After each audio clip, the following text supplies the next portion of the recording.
Vamos a iniciar estas clases virtuales de la materia. Nuestra materia, buenos días, de vuelta para todos. Soy el ingeniero Hugo Daniel Galdeano y nos está con nosotros también el ingeniero Manuel Galdeano Ruiz. Como lo hicimos en el video introductorio del otro día que subimos al Classroom, primeramente querría decirles que la materia que vamos a cursar y que se llama Mecánica Racional y Mecanismo está compuesta por dos partes. La primera, que es la mecánica racional,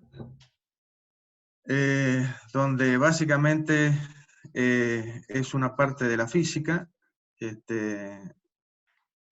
ustedes ya han visto una parte de ella, y nosotros vamos a desarrollar, utilizando muchos de los conceptos que ya ustedes han obtenido mediante los cursos anteriores, este nuevo curso. A través de este curso vamos a ver todas las ecuaciones que van a regir los distintos movimientos que podría tener un cuerpo en el espacio o en el plano, como vamos a ver. La segunda parte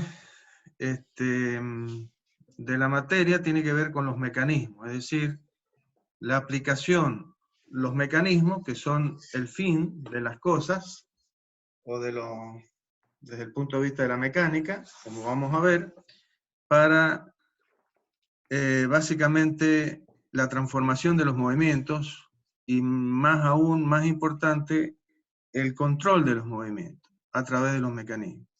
Entonces vamos a analizar qué es lo que va a ser un mecanismo, qué es lo que es un mecanismo, cómo está conformado, y vamos a analizar, vamos a aplicar las ecuaciones que hemos obtenido en la primera parte para poder analizar esos mecanismos.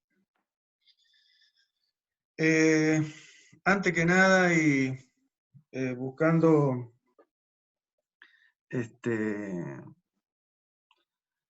explicar un poquito más sobre los apuntes, hemos tratado que los apuntes de modificarlos un poquito para que sean más amigables con ustedes, agregarles un poco más de teoría en cuanto a la explicación en sí, introducciones que están relacionadas básicamente cómo se ha ido desarrollando, se desarrollan los diferentes temas en forma,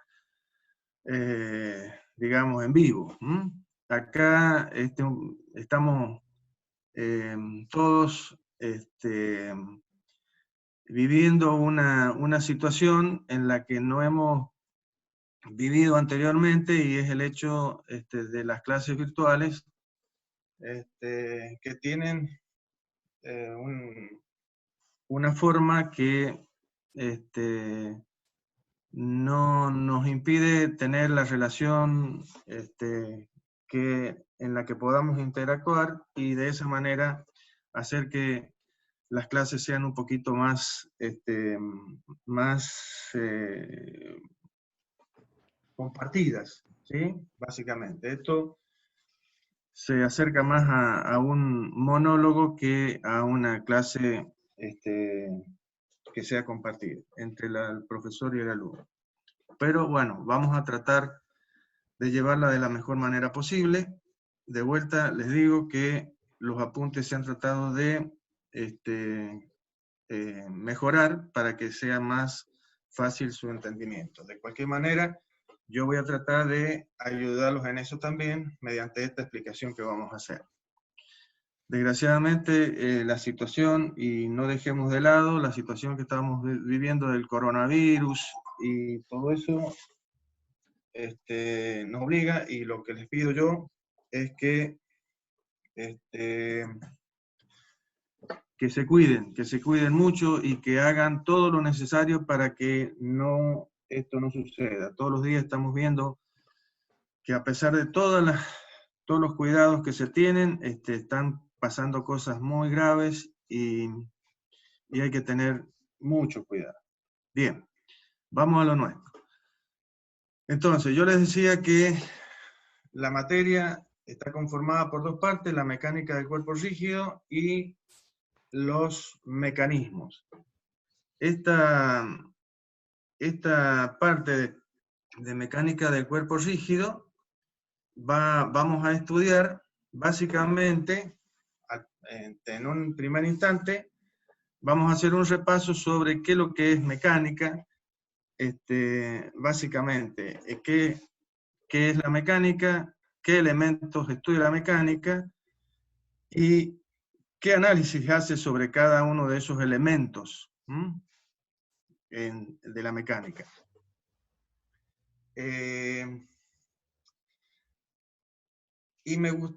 Generalmente yo lo que hago es hacer siempre esta introducción en el sentido de que estoy usando la palabra análisis.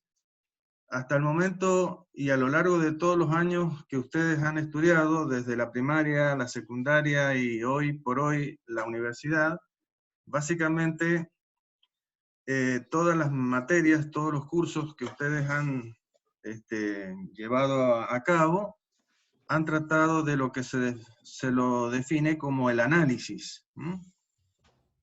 En esta materia, básicamente,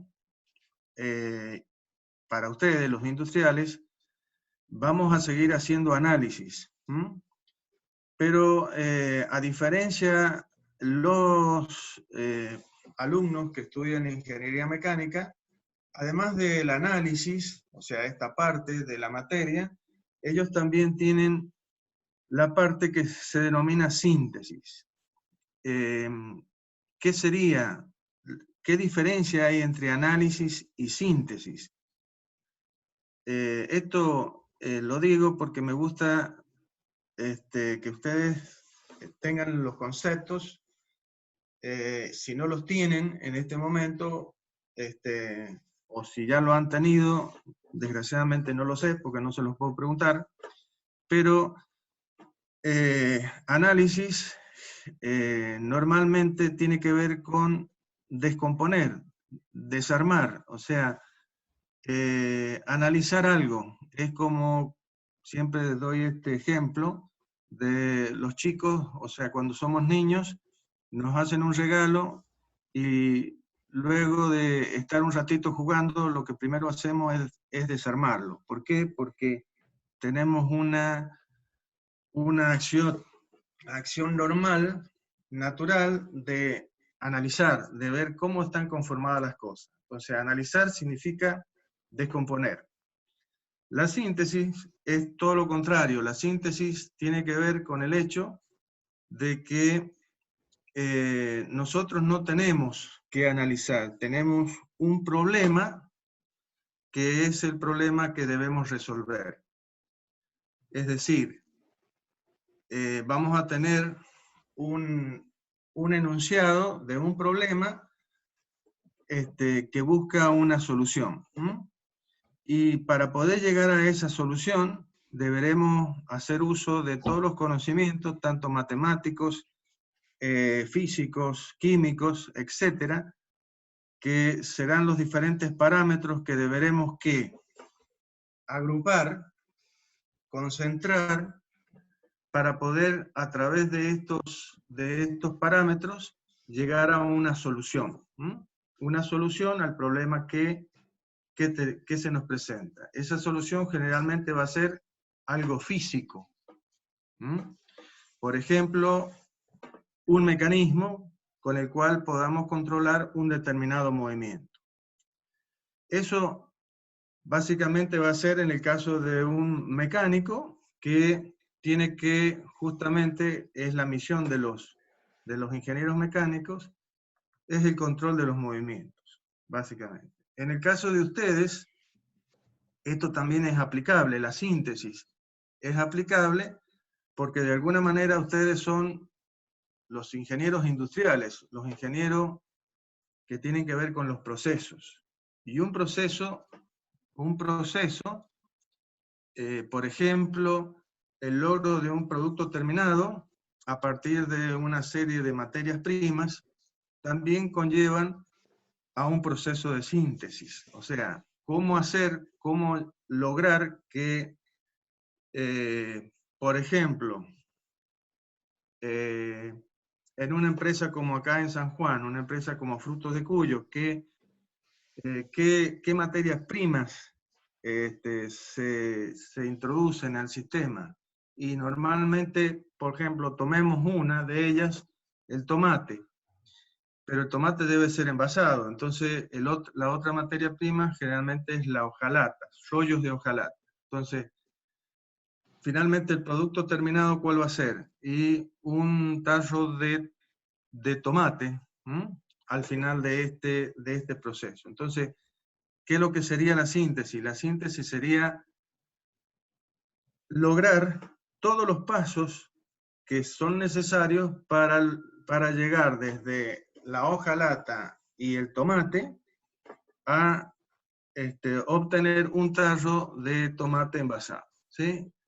Eso, aunque ustedes no lo crean, significa el desarrollo de muchas máquinas, de muchos mecanismos que van a hacer que esto suceda. Lo mismo pasaría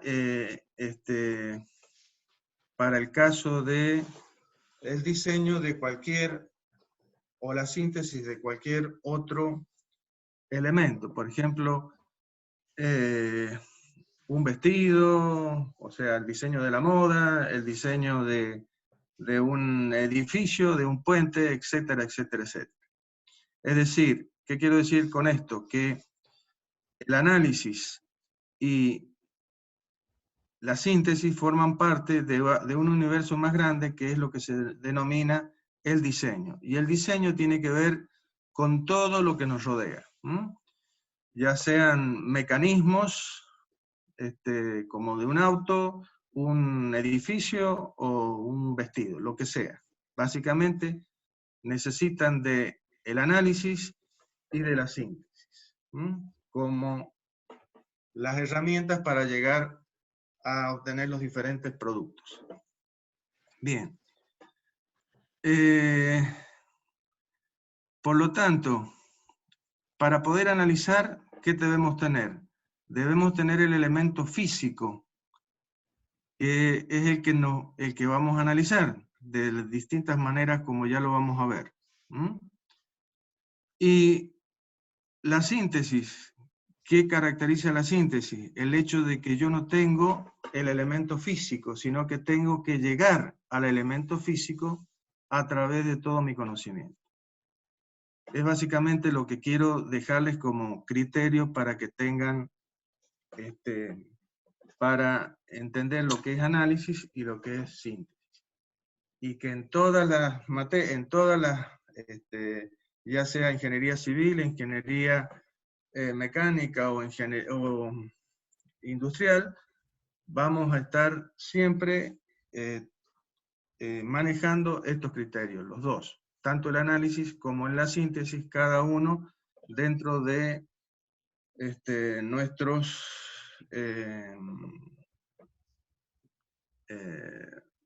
trabajos. Bien, vamos a lo que es el repaso de la materia en cuanto a la parte de física. Entonces, ¿qué es lo que es la mecánica? Generalmente sabemos que la mecánica en forma muy general se puede definir como la parte de la física que estudia el movimiento de los cuerpos, ¿sí? Acá le hemos puesto un poquito más y decimos que la mecánica es una ciencia perteneciente a la física que estudia y analiza el movimiento, el reposo de los cuerpos y su evolución en el tiempo, bajo la acción de fuerzas. Bien, ahora la mecánica, como parte de la física, ¿sí? Utiliza diferentes herramientas. Esas herramientas son la matemática, la geometría, ¿sí? Y la matemática para estudiar los diferentes fenómenos que ocurren en la naturaleza, ¿sí? Necesita generalmente de simplificar los fenómenos que ocurren para poderlos explicar. Por eso da lugar a que ésta clasifique, ¿sí? Estos fenómenos utilizando distintos modelos de la mecánica. Y esos modelos, en el estudio de cómo se comportan los cuerpos, da como posibles modelos al punto material, que es la partícula, al cuerpo rígido y al cuerpo deformable. Ustedes en los cursos anteriores de física han visto el concepto de punto material, o sea, de partícula, y han estudiado el comportamiento de este punto y han analizado cómo se mueve un punto, los diferentes movimientos que puede tener y cómo poder representar esos movimientos a través de diferentes ecuaciones. ¿Qué es lo que queremos hacer nosotros? ¿Sí? Esto de poder considerar a un punto material es porque de alguna manera podemos considerar que un cuerpo, que es finalmente lo que nosotros tenemos en la realidad, un cuerpo, hemos podido de alguna manera concentrar toda su masa en un punto, en un centro. Y estudiar a este cuerpo que posiblemente tenga un volumen y una forma, estudiarlo como si fuera un punto que se desplaza. Esto, como ya vamos a ver más adelante, lo podemos hacer. Y un ejemplo podría ser el desplazamiento de un auto frente a nosotros, ¿no? Básicamente, donde por el tipo de movimiento que tiene, si ese movimiento cumple con ciertas condiciones, va a permitir que ese auto se comporte como si fuera un punto que se mueve delante nuestro. En el caso de la Tierra, si la Tierra solamente se trasladara alrededor del Sol sin rotar, yo podría considerar que la Tierra es un punto material. No lo puedo hacer porque la Tierra rota. Entonces, van a suceder otras cosas. Luego tenemos el cuerpo rígido, que es el caso en que no podamos considerar a ese cuerpo que tiene una masa, que tiene una forma, como toda su masa concentrada en el punto material, en un punto material, y vamos a tener que considerar básicamente a este como un volumen o una forma, ¿sí? En este caso, vamos a considerar que el cuerpo va a ser rígido. Rígido. Este concepto, teóricamente, ustedes lo tienen naturalmente.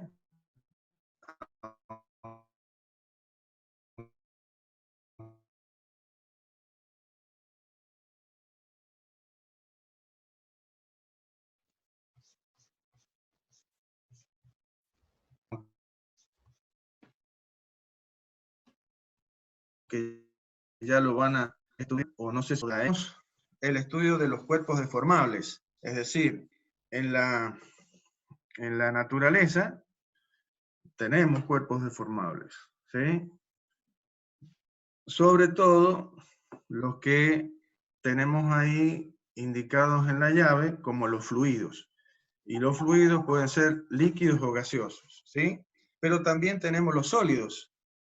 Es decir, y los sólidos, los cuerpos sólidos, deformables. ¿Y por qué? Y porque realmente ningún cuerpo de la naturaleza puede ser un cuerpo rígido. el cuerpo rígido lo consideramos a los fines de nuestro estudio para hacer más fácil el estudio del movimiento del cuerpo o de los diferentes puntos del cuerpo, cómo se mueven en el plano o en el espacio. No nos está importando, o sea, esto es una hipótesis que estamos haciendo para estudiar básicamente cómo se va a mover ese cuerpo en el plano o en el espacio, sin importar qué le está ocurriendo al cuerpo, ¿sí? Ahora, cualquier estudio importante, completo, que se le haga a un sistema, por ejemplo, un mecanismo, o a una estructura, si estoy hablando de ingeniería civil, va a necesitar de todo el estudio completo. Primeramente, estudiar a los diferentes cuerpos como cuerpos rígidos para poder definir cuál va a ser el movimiento de él, pero además voy a tener que tener en cuenta que ese cuerpo no es completamente rígido y entonces se va a deformar. Y eso es porque los cuerpos, en este caso los sólidos,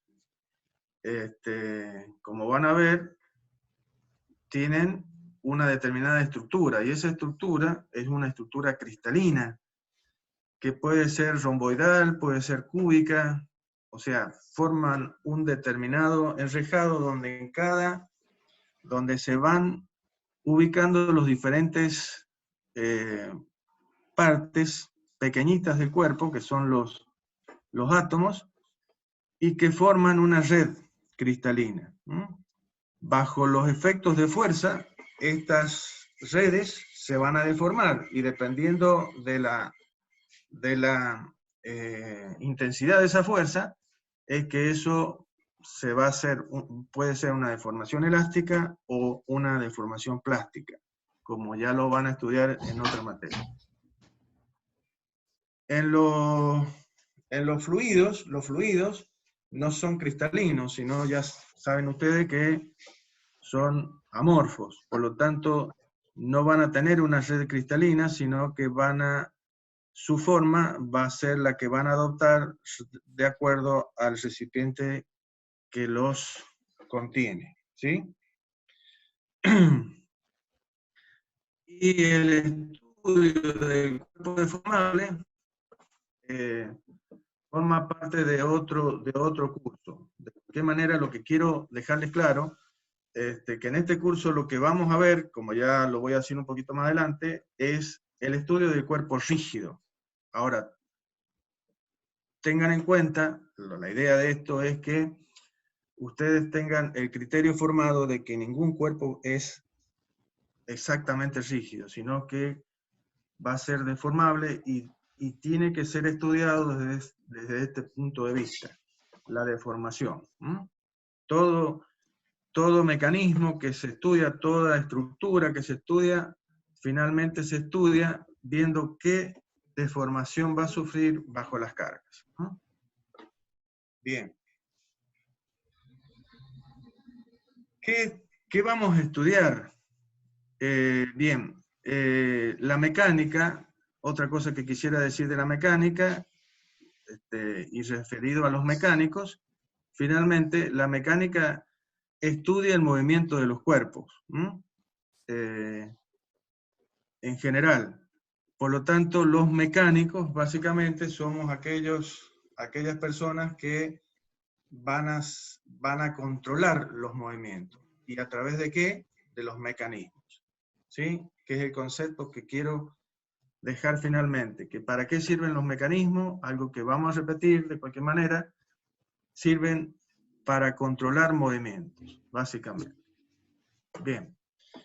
De todos estos modelos, ya sea el punto material, el cuerpo rígido o el cuerpo deformable, generalmente lo que se estudia es la geometría, la cinemática y la cinética, que son las partes en las que se conforma la mecánica. ¿Qué sería la geometría? La geometría nuestra mente se va con la geometría rápidamente a pensar en la forma de los cuerpos. Pero no, la geometría en este caso lo que busca es poder determinar la posición de un cuerpo tanto en el espacio como en el plano. Como ya van a ver, nosotros vamos a trabajar en el plano, básicamente, ¿no? Porque el estudio de los movimientos de los cuerpos en el espacio forma parte de otra materia, de otras materias, ¿sí? Que no vamos a ver estos conceptos en esta materia. Entonces, la geometría, lo que se trata es de ver cómo dar la posición de un punto, de un cuerpo, en el espacio o en el plano. ¿Cómo hacerlo? Básicamente, y dar las diferentes posiciones que ese cuerpo o ese punto va ocupando a lo largo de su movimiento. Esos lugares, esos puntos, esas posiciones, también las denominamos como lugares geométricos que va ocupando ese punto o ese cuerpo. Esa sucesión de posiciones que nos van a dar es lo que determinamos, es lo que llamamos trayectoria de ese punto o de ese cuerpo. Hay que tener cuidado recordar que trayectoria no es lo mismo que desplazamiento. Una cosa es la trayectoria y otra cosa es el desplazamiento. Ya en una figurita más adelante se los voy a indicar para los que no lo vean en este momento. Entonces, el parámetro objeto del estudio en la geometría, como hemos dicho, es la posición. ¿Y qué vamos a usar para dar la posición? Vamos a usar básicamente los sistemas de referencia, ¿sí? O marcos de referencia y los vectores posición. Bien, la cinemática es la otra parte de la mecánica, que básicamente la definición general de cinemática en física es el estudio del movimiento de los cuerpos sin importar las causas que los producen. O sea, vamos a estudiar el movimiento, es decir, los cambios de posición en el plano o en el espacio de ese punto o de ese cuerpo, pero ahora introduciendo un nuevo parámetro, que es el tiempo. Es decir, vamos a medir cómo es el cambio en la posición de ese cuerpo, ¿ah? Al ocupar los diferentes lugares geométricos en el plano. Como lo dice acá, la cinemática relaciona los aspectos geométricos del movimiento con el tiempo, ¿ah? Es una geometría a lo largo del tiempo. Y, como les decía anteriormente, en este estudio no nos interesa cuáles son las causas que producen los movimientos del cuerpo. Bueno, ustedes saben que hay diferentes movimientos, como esto es para refrescarles un poco la mente, los diferentes movimientos que podemos encontrarnos, movimiento rectilíneo uniforme, o uniformemente variado, tiro vertical, etcétera, etcétera. Por lo tanto, ¿cuáles van a ser los parámetros que nosotros vamos a utilizar en esta parte de la física, que es la cinemática?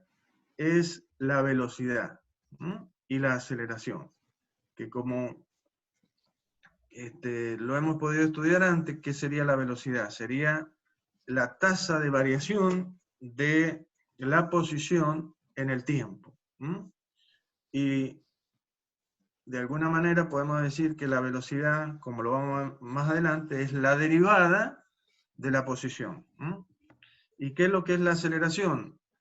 La aceleración es la tasa de variación de la velocidad en el tiempo, es decir, cómo varía la velocidad en relación con el tiempo. Bien. Finalmente, dentro de la mecánica estaría la cinética. Normalmente nosotros, los mecánicos, hablamos de dinámica, pero realmente la dinámica es una parte de algo más general que es la cinética. La cinética estudia el movimiento de los cuerpos, pero ya sea que estén en movimiento o en reposo, considerando las causas que actúan sobre él, o sea, las causas que hacen que este cuerpo se mueva o se mueva con velocidad constante o esté estático. Y por eso la cinética está formada por dos partes, una que se llama la estática y otra que se llama la dinámica. En la estática nosotros vamos a estudiar el equilibrio de los cuerpos en reposo o con movimiento con velocidad constante, ¿sí? Esto sería parte básicamente de el estudio de estructuras ya sea un chasis de un vehículo, soportando las diferentes cargas que actúan sobre él, o dentro de la ingeniería civil, o hidráulica, en el cálculo de un puente, de un dique, o de un edificio, donde, como ustedes ven ahí, como ejemplo, tenemos un puente, y un puente que está sostenido, que está apoyado, ¿sí? Y que tiene una carga. La flecha amarilla representaría la carga que actúa sobre esa estructura y que estaría representada por el peso propio de ese puente, más todo el peso que podrían ser la cantidad de vehículos que podrían ocupar ese puente en toda su longitud y en todo su ancho. Y las flechas rojas lo que nos van a dar son las reacciones que en los apoyos donde está sustentado ese puente. Entonces, acá lo que nosotros vamos a estudiar es el equilibrio, ¿sí?, estático de ese sistema de fuerzas, de fuerzas de acción y de reacción. En el caso de esto, de vuelta, repito, sería el caso de la ingeniería civil o el caso de los mecánicos, el cálculo de un chasis o de una estructura de un vehículo, básicamente. Ahora, la dinámica sería la parte de la cinética que estudia el movimiento de los cuerpos, importando la causa que lo producen, pero de cuerpos que están en movimiento. Por ejemplo, en este caso, como ustedes ven ahí, de dos masas que van a chocar, y que entre ellas tiene que haber un equilibrio que no va a ser estático, sino un equilibrio dinámico. Es decir, estas dos piezas se van a mover en función de las fuerzas que van a actuar, y estas fuerzas deben ser finalmente, nos deben dar un sistema en equilibrio. Como por ejemplo, el caso de una mesa de billar donde existen distintas bolas y nosotros hacemos chocar una de las bolas con el taco, le damos movimiento y chocamos dos bolas. Cada bola seguirá una trayectoria con una determinada velocidad debido a una determinada fuerza que le ha imprimido, ¿sí?, la bola que ha actuado sobre estas dos. Cada una se va a mover y en ese juego de fuerzas tiene que existir un equilibrio dinámico. Bien.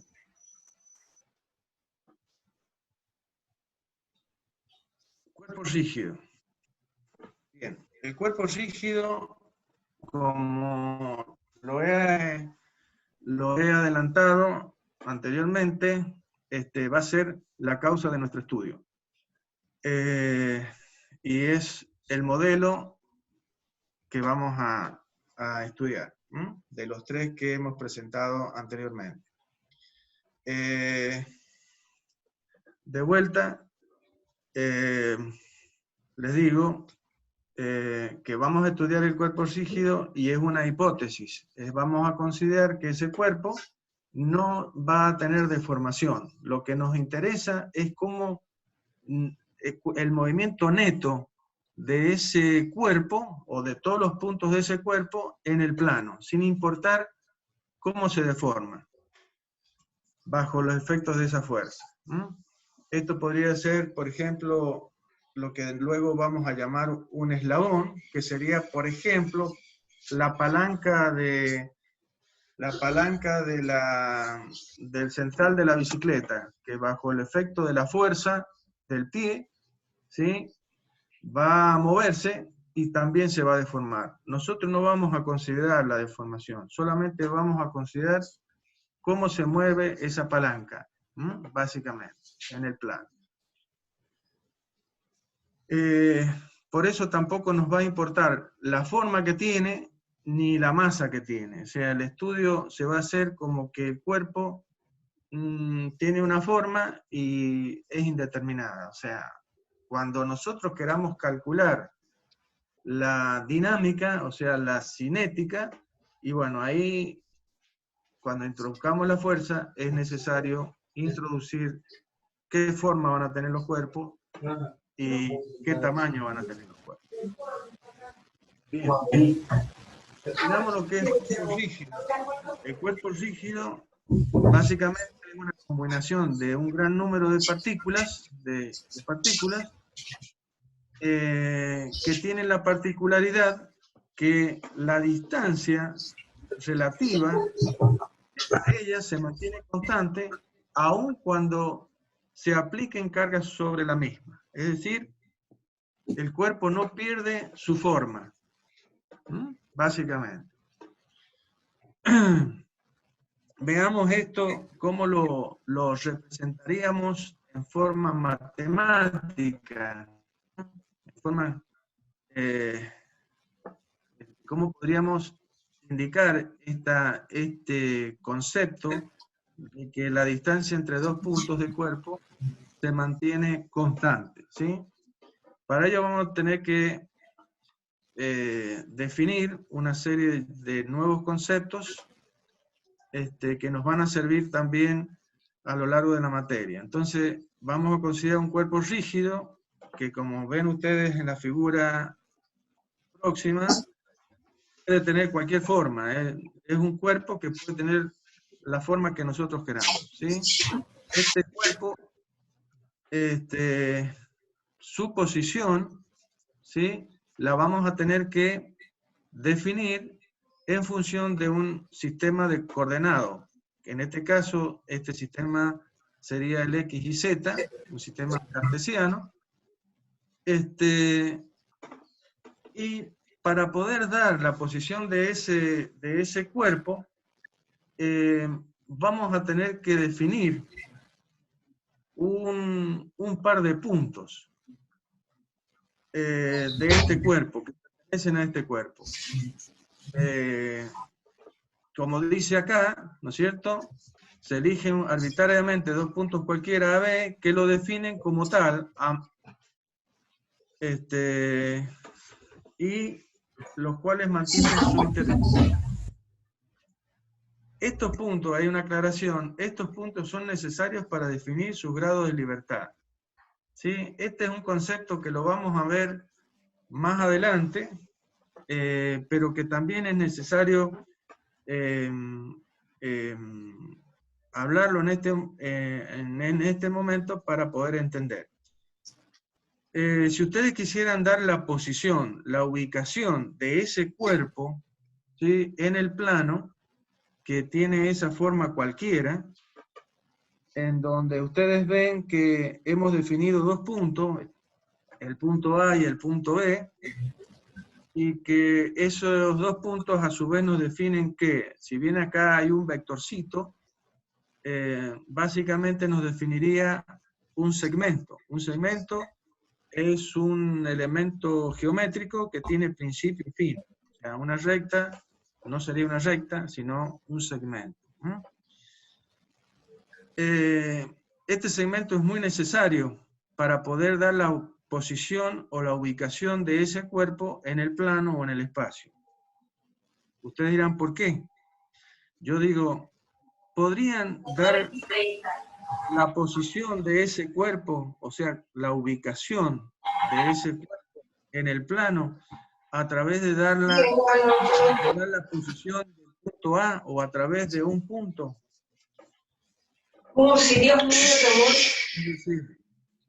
Es decir, que el cuerpo, que ese segmento AB esté vertical, esté horizontal o esté oblicuo, ¿sí? Lo cual dice de que el cuerpo está vertical, está horizontal o está oblicuo, ¿sí?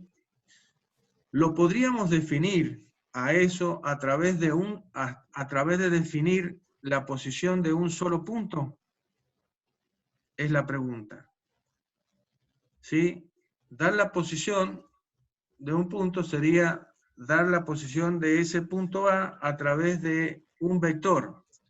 Ese vector es el vector posición, que parte ¿de dónde? De el origen del sistema de referencia, X y Z, y termina en el punto correspondiente. Por ejemplo, el A. Entonces ese vector se llama vector RA. Como ven ustedes ahí, ese vector RA que está en el espacio tendrá, según el sistema de referencia cartesiano, tendrá tres componentes. O sea, sería la proyección de este vector RA sobre cada uno de los ejes. Entonces va a tener XA según el eje de las X, el IA según el eje de las Y y ZA según el eje de las K. Si ustedes ven, ven que está designado RA con una rayita arriba e indica ¿qué cosa? Indica vector. Y luego XA, IA y ZA no tienen rayita. ¿Por qué? Porque son básicamente módulos, son las proyecciones en valor de este vector en la dirección de los ejes. ¿Y quiénes son I, J y K? Son los versores. Son los versores correspondientes a cada uno de los ejes, que le dan el carácter vectorial a cada una de estas proyecciones, básicamente. Así como hemos definido la posición del punto A y la del punto B, vamos a definir la posición del punto B a través de la ecuación que dice que RB será XB según I más I sub B según J más ZB según K. Si este sistema que tenemos acá dibujado es el sistema absoluto, fijo, como lo definimos como tal, el sistema absoluto, o sea, está referido a ese sistema. Como por ejemplo, si yo quisiera referir todos los movimientos de los cuerpos respecto a la Tierra. Un sistema colocado en la Tierra sería, en este caso, mi sistema absoluto. Y voy a indicar todos los movimientos de los cuerpos, de los diferentes cuerpos, respecto de la Tierra. Porque estoy considerando que ese sistema es un sistema absoluto. Ojo, que esto ya lo voy a hablar un poco más adelante también cuando hablamos mecanismo. El considerar que un sistema de referencia sea absoluto o no, en este caso ya vamos a ver que existen los relativos, es en función del estudio que voy a hacer. En este caso, estamos considerando que este sistema X y Z es un sistema absoluto, por lo tanto, los vectores RA y RB son vectores absolutos.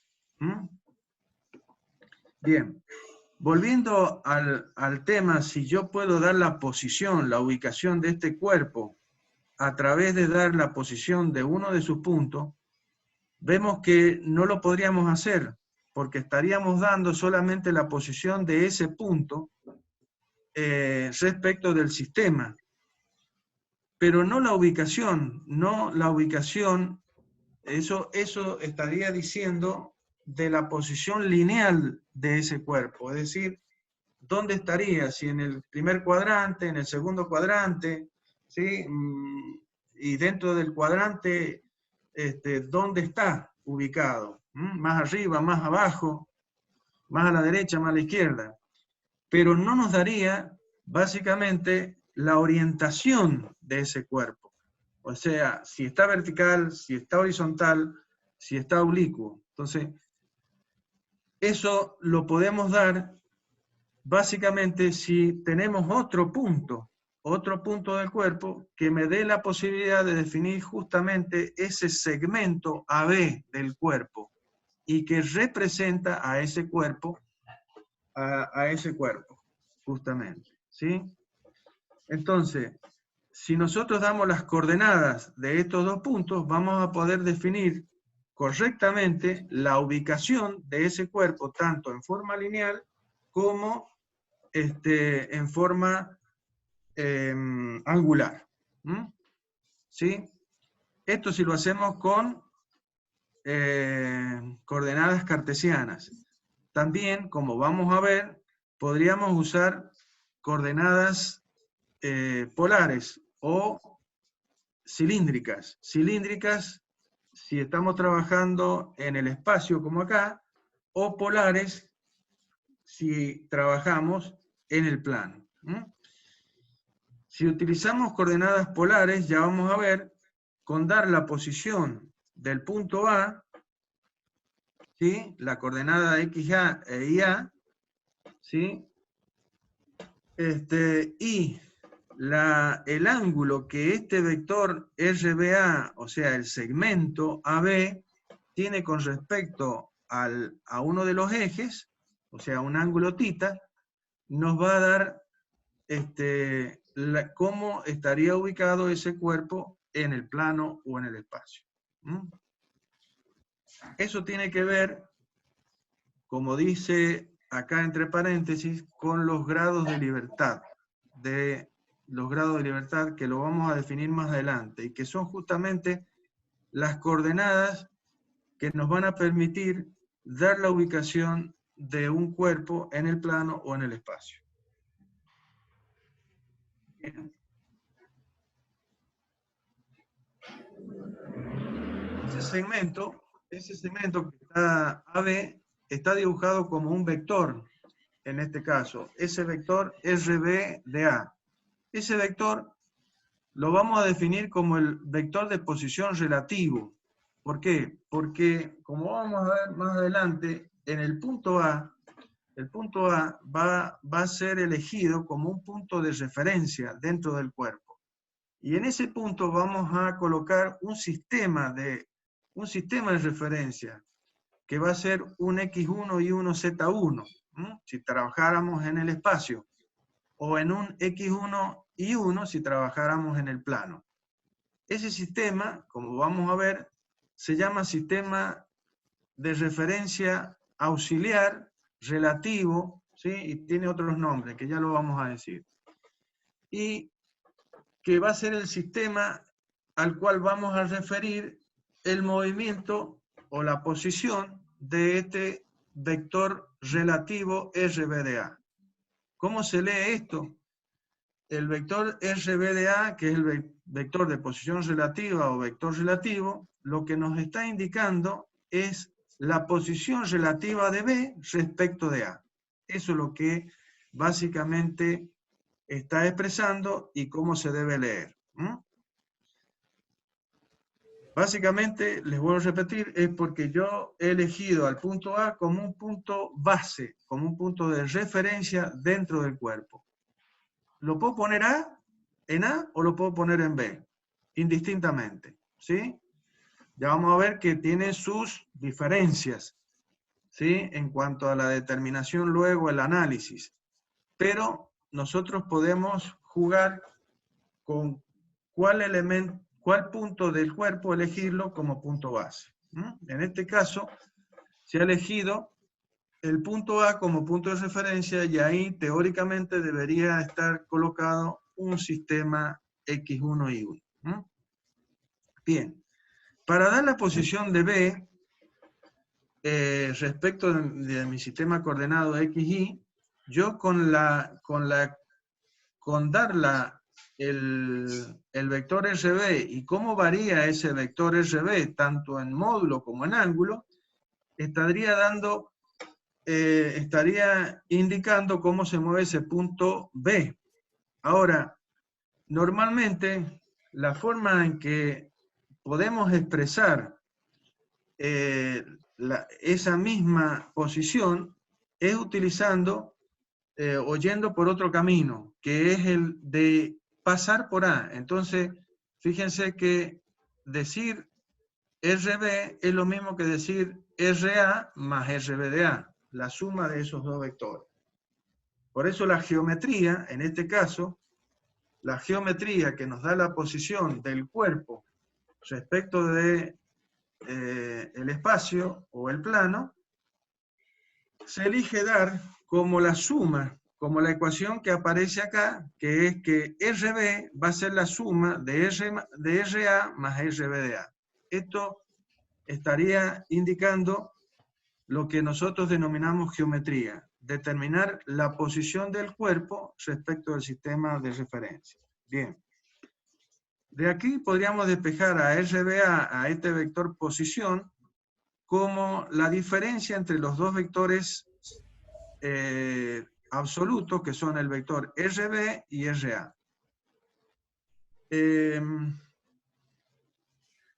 Bien. Por lo tanto, en función de cómo he expresado a cada uno de los vectores RA y RB en la parte anterior, ¿sí? ¿Sí? RA como la suma de las componentes y RB como la suma de las componentes. Luego, cuando vamos a esta ecuación y reemplazamos, vamos a tener que el módulo de ese vector será la raíz cuadrada de las diferencias de cada una de las proyecciones de cada uno de los puntos sobre cada uno de los ejes, básicamente. ¿Ah? Y ahí vamos a poder obtener el módulo de este vector RBDA, ¿ah? Del segmento. ¿Qué tiene que pasar?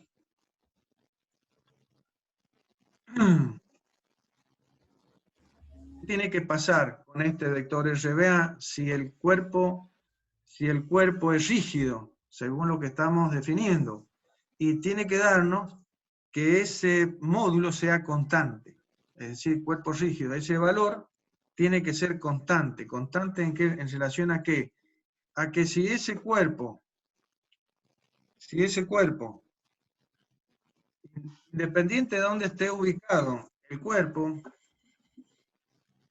si este cuerpo está ubicado por acá o está ubicado por allá, entonces vamos a tener diferentes vectores RA y RB. Pero la diferencia entre estos dos vectores, que sería esta ecuación que está acá, me tiene que dar siempre el mismo vector, el mismo módulo. Eso me está asegurando que este cuerpo es un cuerpo rígido. ¿Por qué? Porque esté en la posición que esté y bajo la carga que esté, esta distancia se mantiene constante.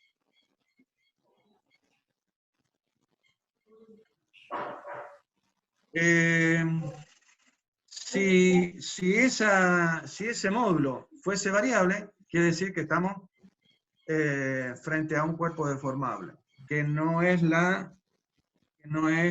caso de nuestro estudio. Bien.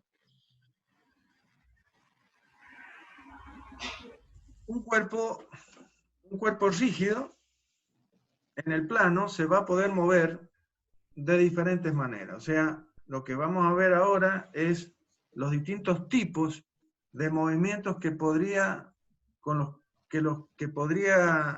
moverse un cuerpo en el plano o en el espacio.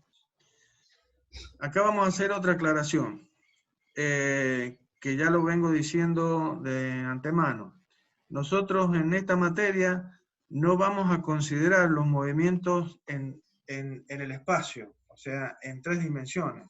Nosotros nos movemos en un espacio tridimensional y los movimientos de los cuerpos, teóricamente, deben ser en 3 dimensiones. Pero como vamos a ver más adelante, como siempre digo, y sobre todo cuando entremos a mecanismos, vamos a ver que muchos mecanismos o muchos movimientos de cuerpos en el espacio se logran a través del movimiento de mecanismos planares. La combinación de mecanismos planares, o sea, mecanismos que se mueven en un plano, van a dar como resultado el movimiento de un cuerpo en el espacio. Un ejemplo así rápido. Imagínense el capó de un auto. ¿Tienen un auto? Sí, supongo. El capó sería la tapa, ¿no es cierto? Para todos, yo sé que todos lo saben, o capaz que haya gente que no lo sepa. Disculpen si soy demasiado explícito. La tapa que tapa el vano motor, donde está ubicado el motor. Esa tapa es una chapa que se mueve siguiendo un determinado movimiento en el espacio. Que no es un movimiento sencillo, o sea, no es un movimiento simple, sino es un movimiento, como vamos a ver, un movimiento complejo. Este movimiento complejo se logra a través del uso de dos mecanismos planares, que si ustedes analizan un poquito y se van al auto y miran, van a ver que el capó, esa chapa, está unida a través de un par de mecanismos a lo que es el chasis del vehículo, y que permite que cuando nosotros abrimos el capó, se mueva de una determinada forma. ¿Sí?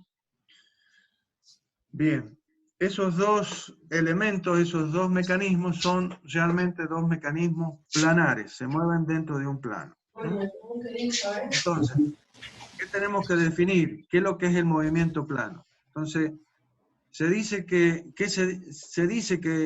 un movimiento es plano cuando todas las partículas del cuerpo rígido se mueven siguiendo trayectorias que equidistan de un plano fijo llamado plano de referencia. ¿Qué estoy diciendo con esto? Imagínense ustedes que están en este momento en una habitación, parados, y se ponen de tal manera que su costado está en relación con una de las paredes de la habitación, y la otra la tienen de frente. Entonces,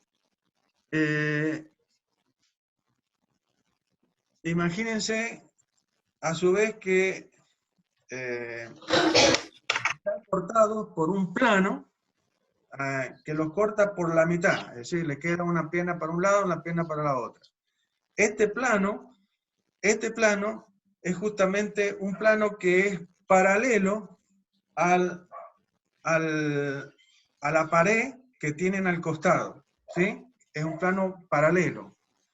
Y ese plano corta al piso y define una línea, ¿sí? La intersección de dos planos nos define una línea.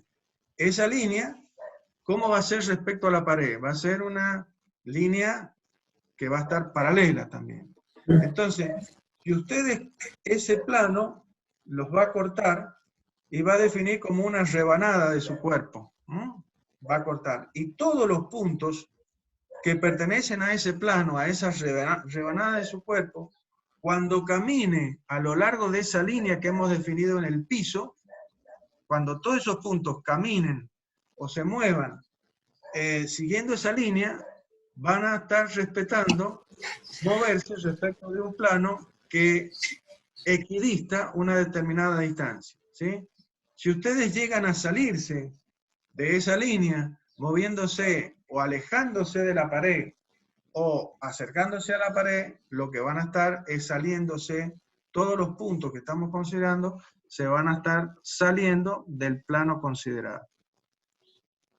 Bien, entonces, se considera, vuelvo a repetir, se considera movimiento plano cuando todas las partículas de un cuerpo rígido, ¿sí?, se mueven siguiendo trayectorias que equidistan de un plano fijo llamado plano de referencia.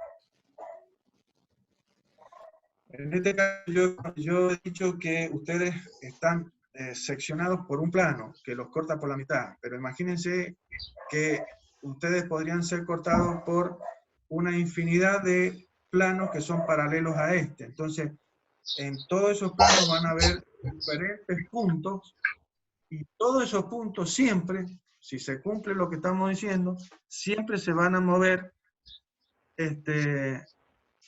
paralelos a este plano de referencia, que en el caso de ustedes sería la pared que está al costado. Bien. En función de esto, y teniendo en cuenta que el movimiento de un cuerpo, como hemos dicho en el apartado anterior, se definiría si nosotros podemos ver cómo se mueven dos puntos de un cuerpo rígido, es que podemos definir a los distintos tipos de movimiento plano. Y es viendo qué sucede con ese segmento que definen ese par de puntos A y B. Cómo se ubican ese segmento es como podemos ver qué movimiento está llevando a cabo ese cuerpo.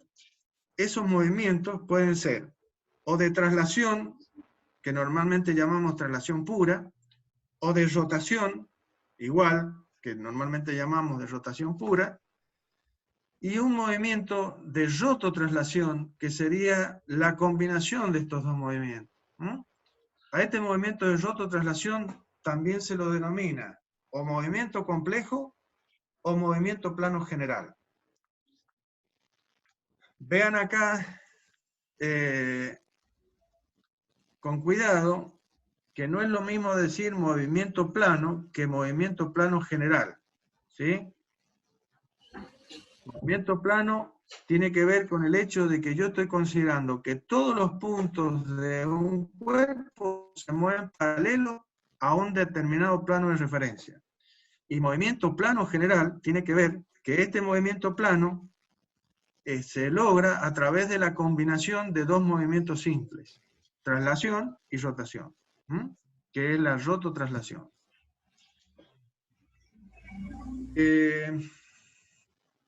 Bien, ¿cómo definiríamos la traslación? Ahí vemos unos dibujitos que nos van a ayudar a entender. Entonces se dice que un cuerpo rígido experimenta una traslación cuando ese segmento que define al cuerpo, ese segmento AB que define al cuerpo, ese segmento AB que define al cuerpo, ¿sí?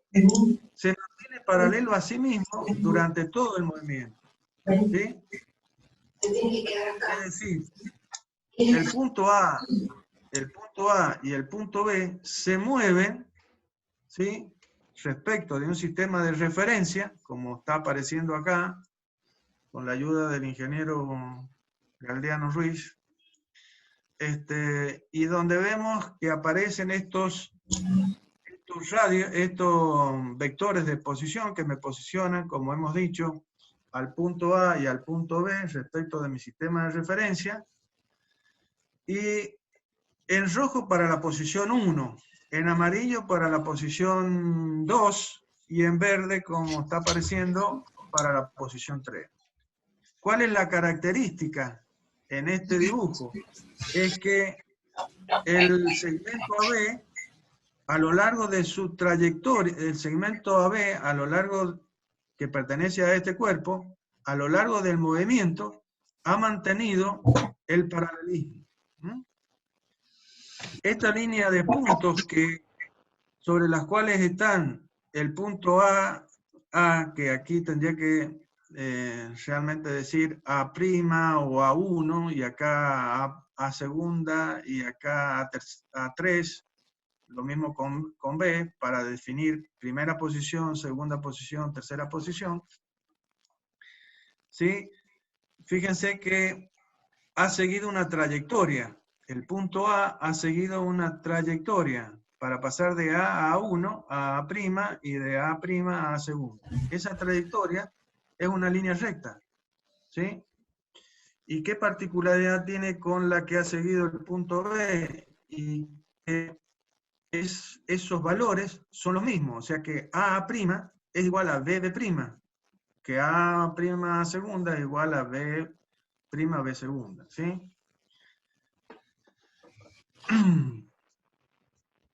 Otra cosa que tendríamos que ver es que la traslación puede hacerse rectilínea o curvilínea.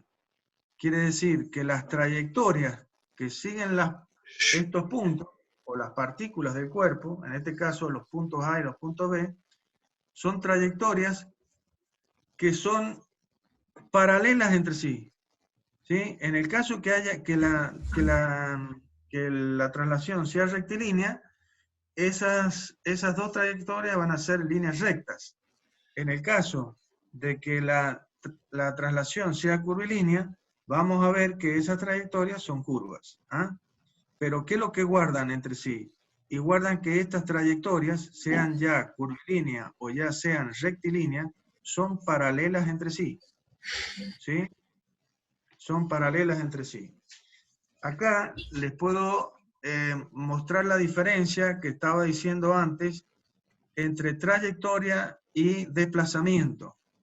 La trayectoria se define como los diferentes lugares geométricos que va ocupando, por ejemplo, el punto A al desplazarse de la posición 1 a la posición 2. En este caso, de rectilíneo, la trayectoria sería este segmento va a unir A con A', ¿sí? En el caso de la curvilínea sería esta curva, ¿sí? Que va de la posición A a la A'. Sería esta curva que está acá. Esta sería la trayectoria que ha seguido el punto. Ahora, desplazamiento es básicamente el espacio que hay entre la primera posición y entre la primera y la segunda posición. O sea, sería el vector que une la ubicación de la posición 1 con la posición 2. ¿Sí? Sería básicamente este segmento. En el caso de curvilíneo, sería este segmento que está acá. Entonces, para la traslación curvilínea, la trayectoria y el desplazamiento coinciden. Pero para la curvilínea, la trayectoria y el desplazamiento no son los mismos. Eso es otro.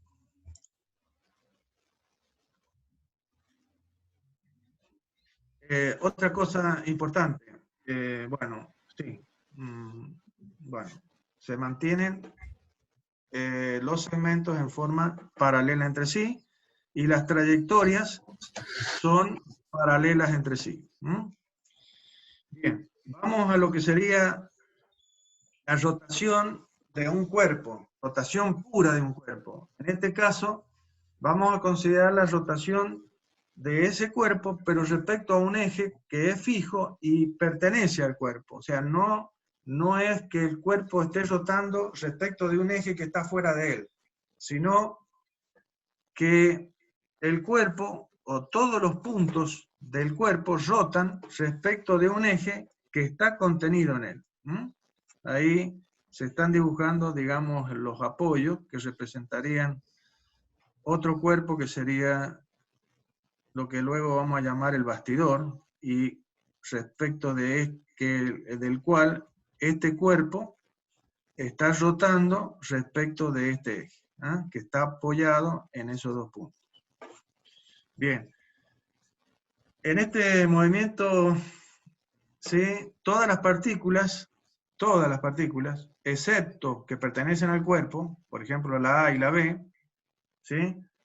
Excepto todas aquellas que pertenecen al eje de rotación, van a estar rotando respecto de este eje.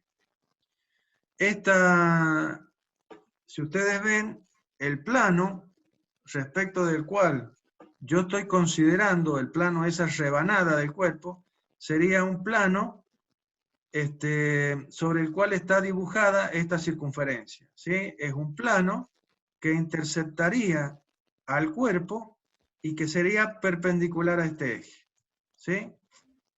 Entonces, la intersección de este eje con ese plano donde está ubicada esta circunferencia, que me define esa rebanada del cuerpo, ¿sí?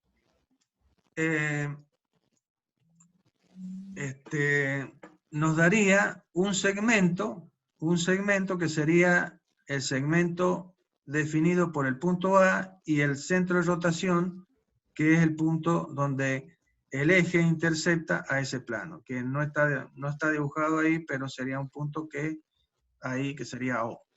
Entonces mi segmento sería el AO. Como vemos, también se ha dibujado el punto A en otra posición, que sería la A', que es cuando el cuerpo ha rotado en sentido horario y ha pasado de la posición A la posición A1, ¿sí? Entonces, ¿qué caracteriza a este movimiento de rotación pura? ¿Sí? ¿Qué vemos? ¿Qué pasa con el segmento que antes analizábamos en el caso de traslación? El segmento que define al cuerpo, en este caso, ¿qué sufre? Sufre una rotación, un cambio en su posición angular. ¿Ah? O sea, no se mantiene constante, sino que va a rotar respecto de un punto que es el punto O, que se encuentra sobre el eje. Además, tenemos que considerar que como estamos considerando rotación pura, este punto O, si nosotros tuviéramos un sistema de referencia acá, ¿sí? ¿Qué va a pasar con este punto? Y se va a mantener siempre a la misma distancia de ese sistema de referencia. Por lo tanto, lo que quiero decir es que el punto O no va a cambiar su posición en función del sistema de referencia, porque estamos básicamente considerando la rotación pura de este cuerpo en el plano o en el espacio.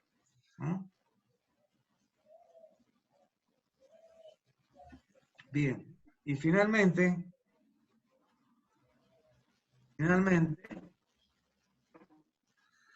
un cuerpo en el plano o en el espacio se puede mover siguiendo un movimiento que sería la combinación de los dos, de traslación y de rotación. A este movimiento se lo denomina movimiento de rototraslación o movimiento plano general o movimiento complejo.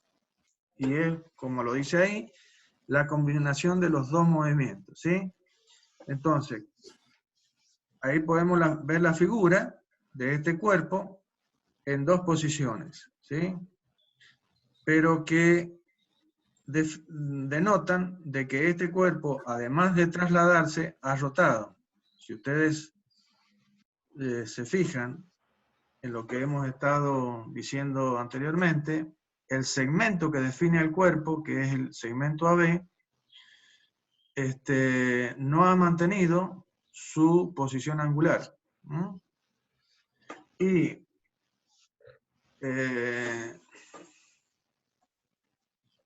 ¿Y cómo se movería este cuerpo? Se mueve de tal manera que todos los puntos que conforman a este cuerpo, tanto A como B y todos los que conforman a este cuerpo, se mueven siguiendo, ¿qué cosa?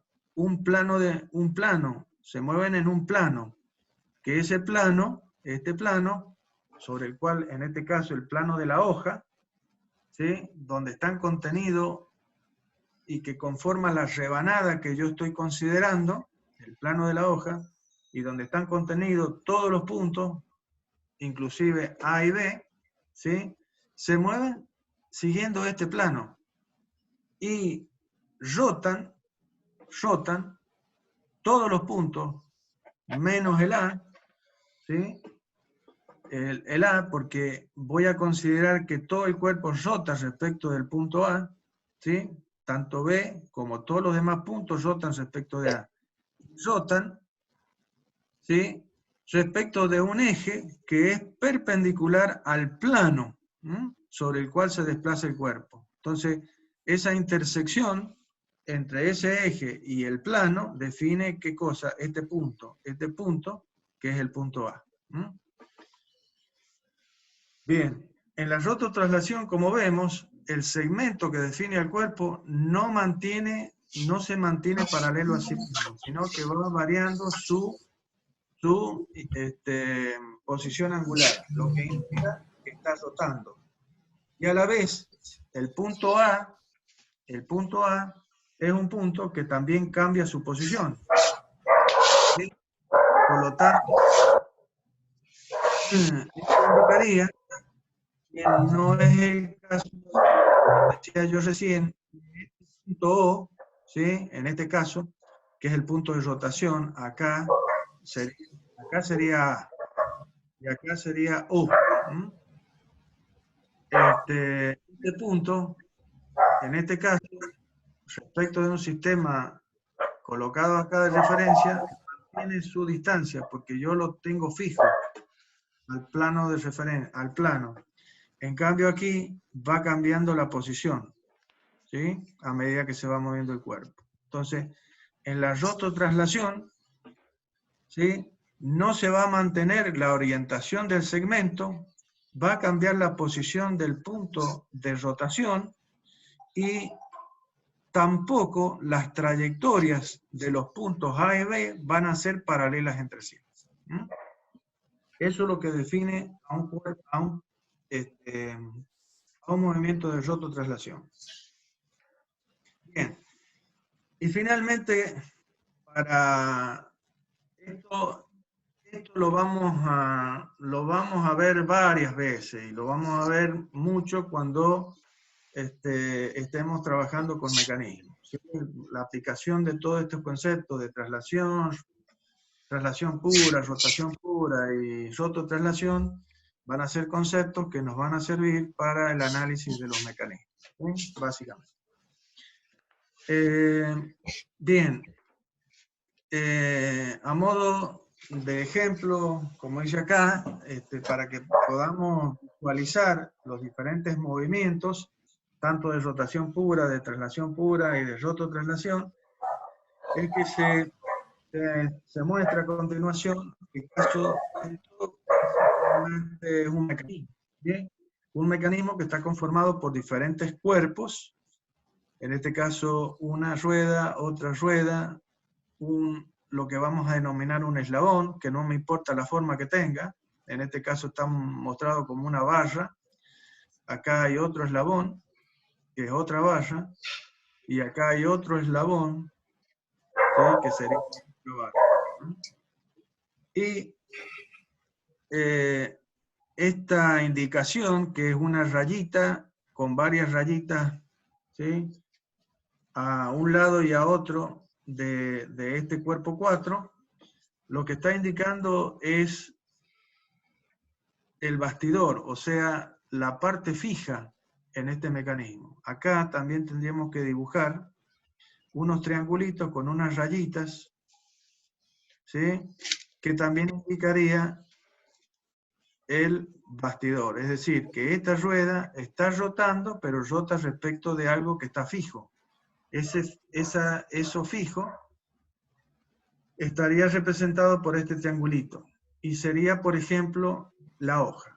Entonces, la rueda, esta rueda está rotando respecto de este punto que pertenece a la hoja, donde la hoja es el plano de referencia que está aquí. Y la rueda puede rotar respecto de ese plano. Esto es otro concepto que ya lo vamos a ir mostrando más adelante, solamente que me adelanto un poquito para que ustedes vayan entendiendo esta situación. Entonces, esta rueda y esta rueda, ¿qué movimiento van a tener? Esto está representando, si vamos a alguna película del lejano oeste, ¿sí? Representaría las ruedas de las viejas locomotoras del lejano oeste, donde estas dos ruedas son movidas por este cuerpo que teóricamente sería parte del motor. o sea, sería el pistón del motor de vapor que movería a través de la presión de los gases acá, movería y transmitiría el movimiento a estas dos ruedas, ¿ah? Y harían que la locomotora, ¿sí?, avance. ¿Mm?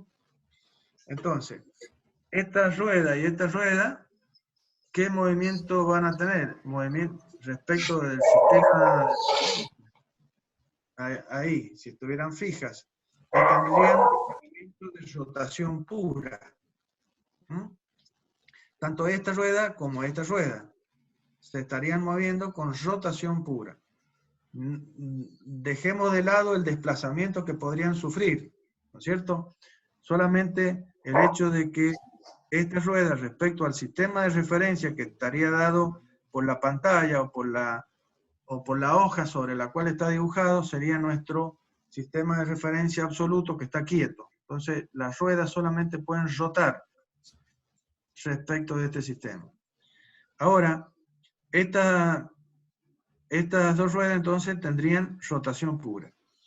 Ahora, este elemento, que es un eslabón que une a las dos ruedas, a medida que la rueda va girando, si ustedes ven y usan un poquito la imaginación, me gustaría tener un video adjunto para que ustedes vean cómo se va a mover, pero no lo tengo en este momento. Pero imagínense, cuando esta se mueva en este sentido, esta también se va a mover en este sentido, y estos puntos van a ir desplazándose, y le van a desplazarse la misma cantidad. Ahí está, ahí tenemos el dibujito. Entonces, vamos a ver que esta barra se va a ir desplazando, moviéndose, pero de manera que se va a ir trasladando, es decir, se va a ir manteniendo paralela a sí misma, como están los dibujos, ¿ven? Entonces este eslabón, ¿sí?, que ya vamos a ver que se llama acoplador, se va moviendo, pero siguiendo de tal manera que se va manteniendo paralelo a sí mismo. Por lo tanto, lo que sigue este eslabón es una traslación curvilínea, ¿eh?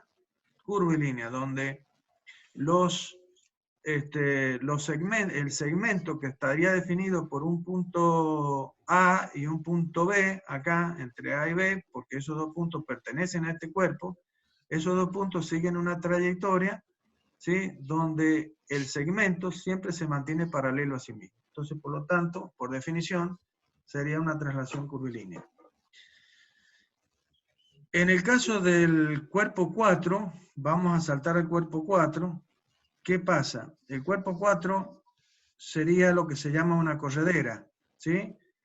¿Por qué? Y porque está obligada a moverse debido a que está relacionada con este cuerpo fijo, a moverse siguiendo la dirección que le manda el bastidor, ¿ah? Por lo tanto, su movimiento va a ser un movimiento de traslación pura, básicamente. ¿No? Entonces el pistón tendrá movimiento de traslación pura. Y finalmente, el cuerpo 3, ¿sí?, este cuerpo que vamos a ver que se llama biela, luego, esta biela va a ser una biela que va a tener que conjugar, por un lado, ¿por qué? Porque uno de sus puntos, por ejemplo, el punto que lo conecta al pistón, este punto de esta biela tiene movimiento de traslación, pero el opuesto, está designado acá como punto A, acá, que lo articula con la rueda, este punto, que también pertenece a este cuerpo, sigue una trayectoria circular. Por lo tanto, esta biela tiene que conjugar el movimiento de traslación pura con el movimiento de rotación pura. Por lo tanto, este cuerpo va a tener que seguir un movimiento de rototraslación. Es decir, que a la vez que está trasladándose, tiene que rotar. El cuerpo 3 sigue un movimiento de rototraslación. Bien, ahí tendríamos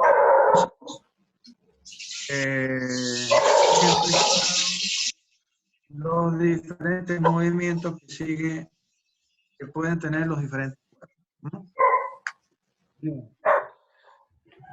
Bien. Vamos a seguir. Una vez que hemos definido los distintos movimientos que puede tener un cuerpo, entonces, a partir de ahora, lo que vamos a comenzar es con analizar cómo dar la geometría y la cinemática de los distintos movimientos. O sea, para el movimiento de traslación, para el movimiento de rotación, puros, y de rototraslación. O sea, llegar a conocer las ecuaciones que nos van a definir la posición, que es la geometría, y la velocidad y la aceleración, que es la cinemática, para cada uno de estos movimientos, de esos tipos de movimientos. ¿Mm? Bien. Vamos a comenzar con el movimiento de traslación de un cuerpo rígido.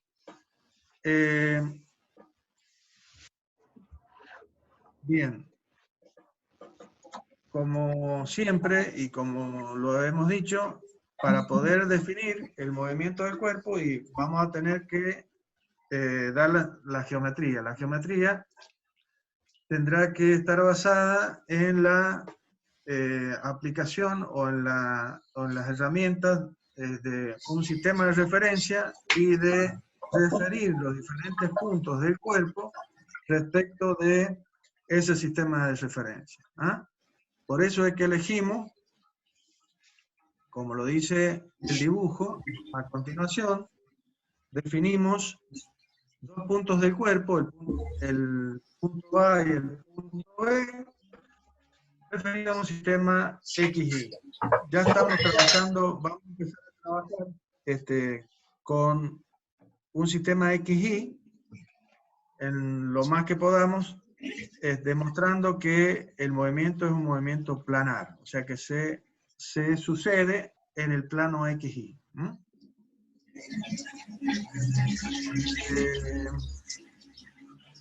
Entonces, vamos a considerar, como dice ahí, una rebanada del cuerpo. Acuérdense que lo que yo estoy considerando es como que he cortado al cuerpo, que tiene un volumen, pero lo he cortado con un plano.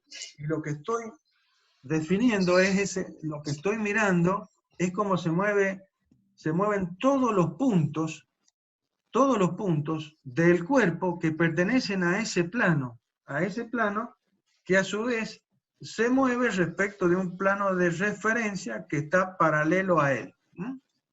Entonces, por ello, todos los puntos del cuerpo van a tener movimiento planar, movimiento plano. En esa rebanada van a estar justamente los puntos, o yo voy a elegir dos puntos que me van a definir a ese cuerpo y a un segmento de ese cuerpo. Y a través de cómo se muevan esos dos puntos, vamos a poder definir cómo se mueve el cuerpo. Entonces, vamos a considerar el sistema de coordenadas fijo, que también llamamos absoluto, o también llamamos inercial, que es el sistema que vamos a definir como X y Z con mayúscula, o minúscula, pero X y Z. Y además, como ya les había adelantado antes, vamos a considerar otro sistema que le vamos a llamar sistema móvil relativo, local, tiene diferentes nombres, tiene 4 nombres, ya se los voy a ir diciendo varias veces para que les quede en la cabeza, que es el sistema X1, Y1, Z1. Este sistema coordenado va a estar fijo al cuerpo, lo vamos a colocar sobre el cuerpo, como dijimos, en un punto que vamos a elegir Bueno, bien. Ese sistema X1 y 1 lo vamos a ubicar en uno de los dos puntos que definen a este cuerpo como cuerpo. Por ejemplo, en este caso hemos elegido hacer coincidir el origen O sub 1 de este sistema X1 y 1 con el punto A del cuerpo. Entonces, la posición, estoy viendo que ya estamos llegando a las 10:30. Avanzo un poquito más y ya cortaríamos el día de hoy y seguiríamos mañana, ¿sí? Déjenme avanzar un poquitito más y para cerrar un poquito este concepto. Y bien, entonces, la posición de este cuerpo respecto de este sistema auxiliar estaría definida a través de los vectores posición RA, que me define la posición del punto A, y el vector posición RB, que me define la posición del punto B. Estos dos vectores es lo que nosotros denominamos los vectores absolutos, porque me definen la posición del punto A y del punto B respecto de mi sistema absoluto XY. Y después, dentro del cuerpo, vamos a tener al vector RBA, que hemos definido como el vector posición relativo, ¿sí? ¿Por qué? Porque me define dentro del cuerpo, y en relación con este sistema auxiliar que he definido en el cuerpo y he ubicado en uno de los puntos, que es el punto A, y que me da la posición relativa de otro punto cualquiera, por ejemplo el B, respecto de este sistema auxiliar, respecto del origen de este sistema auxiliar, que es O1 o A. Bien. Por lo tanto, este cuerpo, vamos a decir también que este cuerpo se mueve con una velocidad v sub a y también con una aceleración a sub a, que teóricamente van a tener que ser conocidas. Lo que nosotros queremos conocer, básicamente, es qué velocidad y qué aceleración va a tener v. Pero para poder conocer v, deberemos conocer algo. Eso también está relacionado con algo que hemos hablado antes, y que son los grados de libertad, ¿sí? Entonces, para poder definir cuánto vale B, cuánto va a ser la velocidad de B, nosotros vamos a tener que conocer algo.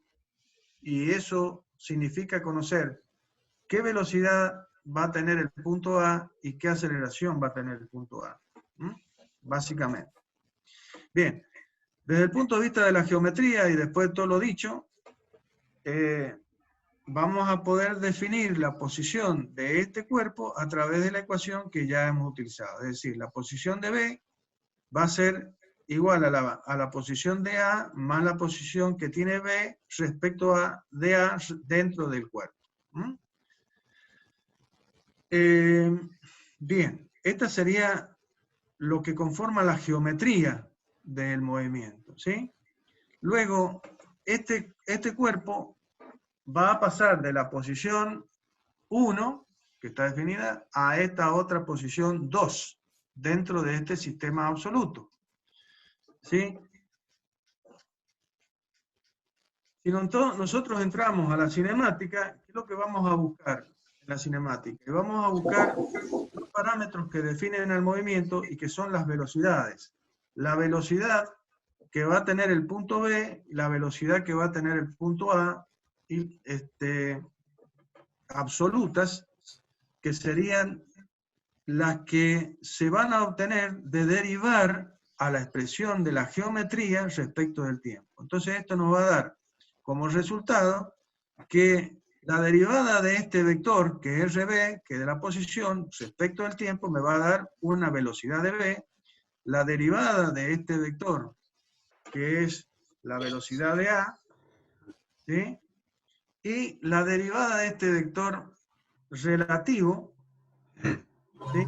que la vamos a expresar por el momento como la derivada del RB de A respecto del tiempo, ¿sí?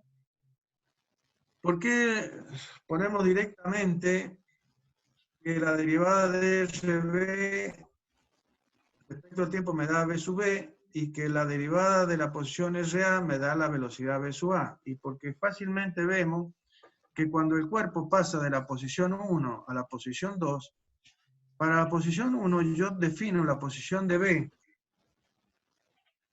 y la posición de A través de estos vectores, RB y RA.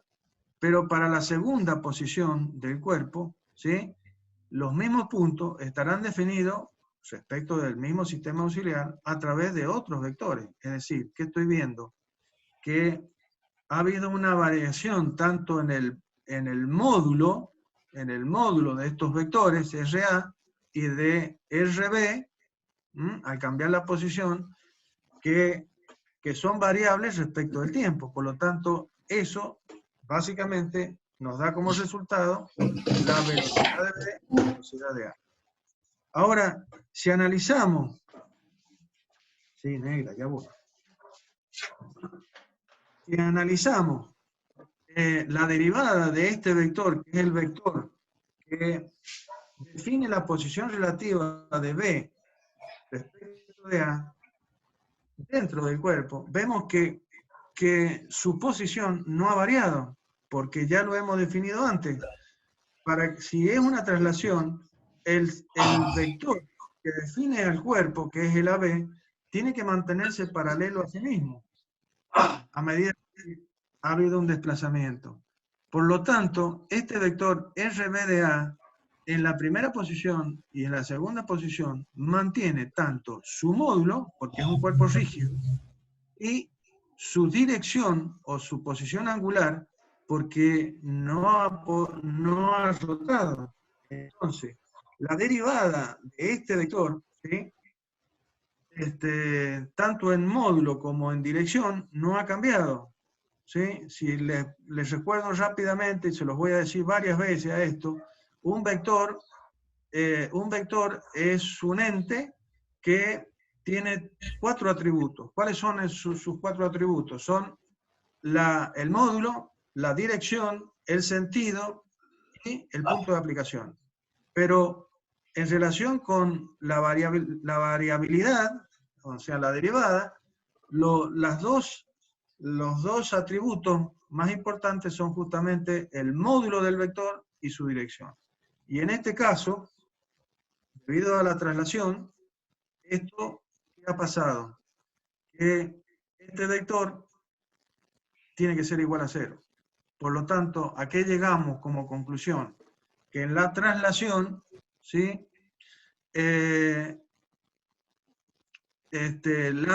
la derivada del vector relativo tiene que ser 0, por lo tanto, la velocidad de B va a ser igual a la velocidad de A. ¿Sí? Finalmente, lo que quiere decir que el punto B se mueve con la misma velocidad que el punto A.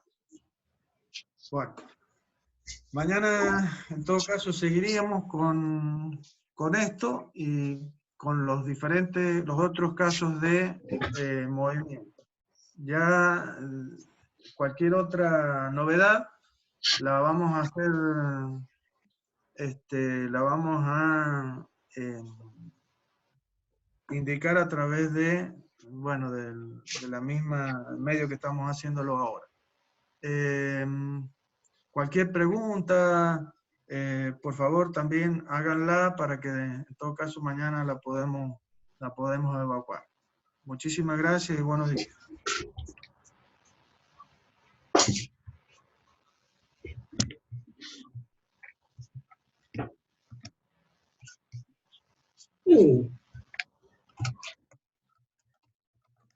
Manuel.